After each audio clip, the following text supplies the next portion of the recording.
I present to you an issue. Mars is getting busy.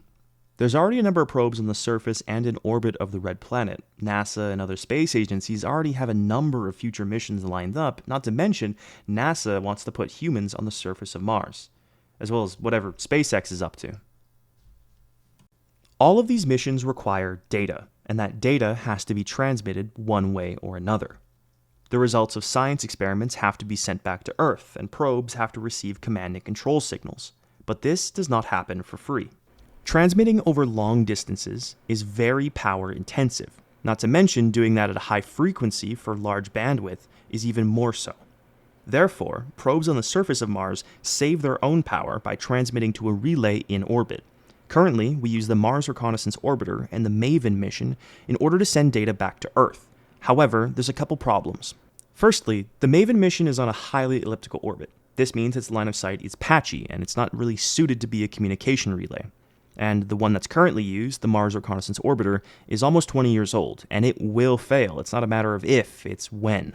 It's important to note that none of these satellites were ever meant to be infrastructure first and foremost. They were science platforms first, and then mission support later. And when these missions do fail, what's going to happen is the probes on the surface are going to have to resort to their own long-range communication systems. These are very slow to make sure that they're not using too much power. For reference, the speed of the long-range communication platform on the X-band on the Perseverance rover, which is quite new, is capped at 800 bits per second, whereas its short-range communications can work at 2 megabits per second. Thus, the prospect of long-range relays going down puts us in a precarious position. Rovers are going to have to use the very slow method of communication instead of something more reasonable. This will bottleneck all of their operations, meaning experiments will have to be put on hold for the sake of just transmitting back data. This means that future missions without outside support are going to have to rely on their own long-range communication equipment. This equipment is very power-hungry, very heavy, and very expensive. The extra weight required for the power and the equipment itself eats into fuel costs. The rocket equation is no joke. This means that every mission is going to be more expensive. Therefore, I offer a solution. Lilith.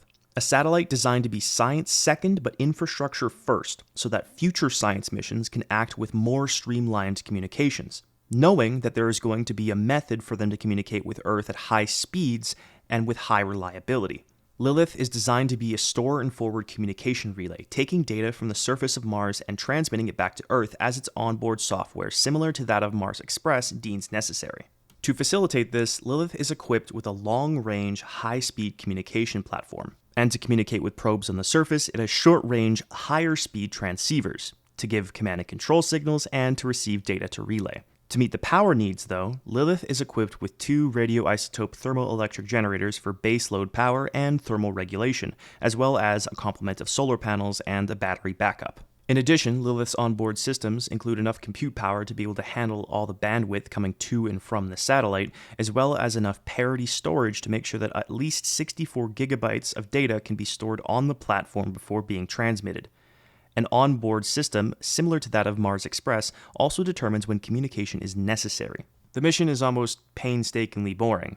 To balance out the amount of time that probes have line of sight, as well as the time between occurrences of line of sight, Lilith is put in at about 500 kilometers of altitude, at an inclination of about 35 to 45 degrees to maximize tropic-to-tropic coverage. This is achieved with a Hohmann transfer from Earth to Mars, and once it's in its stable orbit, it uses attitude and altitude controls to make sure it stays on a relatively circular orbital parameter. From there, Lilith will begin operating as a relay, taking communications from probes on the surface and in orbit, and sending it back to Earth as its scheduler sees fit.